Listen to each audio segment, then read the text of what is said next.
so busy doing daily work, chores, or even cramming for university, you find yourself more often than not losing track of your language learning goals. I hope these 5 little tricks will make it easier for you to implement language learning into your daily life. And I hope with just a minute a day, you can stay motivated.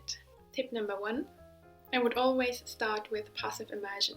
That can of course be listening to a podcast, watching a series, anime series, or drama in your target language.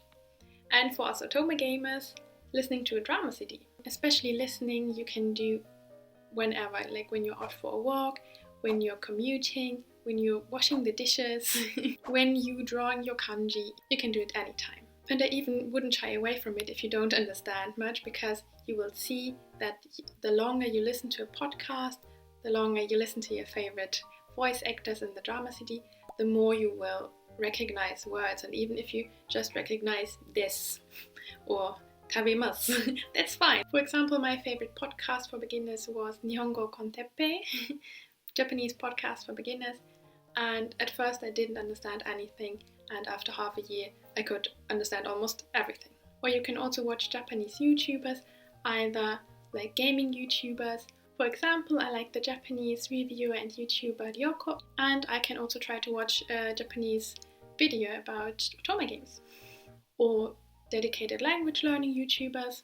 I have some in my recommended channel list, and you can just watch them while having breakfast, or you can use them as a review for the grammar you've learned before.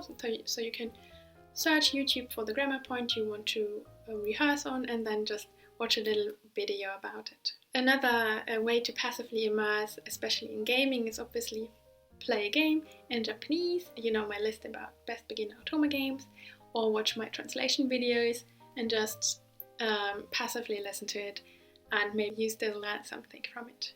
Tip number 2, small reading tasks. That can be like 1 page of a book or 1 sentence of a book, a blog or article to a topic that really interests you, like about your favorite seiyuu, maybe a Japanese review about a game you're interested in. Just read 1 sentence, 1 paragraph, and that's it. And especially if you're reading a book or an article, you can reread the section you have read the day before, so you also have some recap about what you've read before. Or a little trick I just discovered recently, Twitter. Follow your favorite Japanese blogger, reviewer, artist on Twitter, and just try to translate 1 Twitter message a day. And if you're feeling really comfortable, maybe try to answer to that Twitter message. So what I discovered on Twitter is also the Japanese reviewer Nihongo, and I followed her and I try to read 1 tweet at least a day from her. I don't answer because I'm not confident in my Japanese level. But yeah, that's a really easy way to combine language learning and a hobby that you're pursuing either way. So you have the double motivation to stick to this goal, because you learn something and you can spend time with your favorite hobby. Step number 3, I would recommend implementing it after you have implemented the other 2 steps, is starting to think in your target language. And I know this sounds crazy difficult, but it just means write your shopping list in your target language. Try to form simple sentences like I am tired, I don't want to get up, I want to sleep. I'm sure you can do it. Or you can also use my translation videos, because I sometimes have grammar prompts on the grammar of the video, and so you can learn, especially with the video, about that grammar point and try to use it and write a sentence about the video. Or if you're up for a more challenging task, try to write a diary at the end of the day in your target language. It can just be 1 sentence, how you liked your day. It can be a more long little essay about your day. I just want to encourage you to write at least 1 sentence a day in your target language.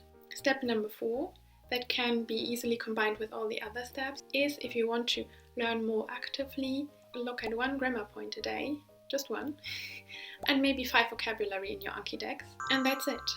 And you will see if you do this consistently, you will build up grammar and vocabulary naturally, but without feeling stressed. Taking this even a step further, maybe you do your Anki review as soon as you get up to stay in bed for a little bit longer. Then you look at 5 words, and then you can try to implement those words or the grammar point in the other 3 steps. So try to find it in a podcast, or try to listen to a podcast on that topic. Try to find an article on that topic, or that maybe is about that grammar point you just want to learn. Or try to use those vocabulary in your daily sentence. Just 1 sentence, 1 grammar point, 1 word. And step number 5 is actually the reason why I made this video, is to join a language Discord, to hold yourself accountable in a group of other fellow learners. And there's a wide variety of Discords or a language learning community. But if you're also interested in Otome games, I would like to welcome you in my new Discord about learning Japanese with Otome games, obviously. And there we can talk about Otome games, localized as well as especially unlocalized. And we will have a learning section about what did I learn today, what's my favorite kanji, which grammar point did I learn today.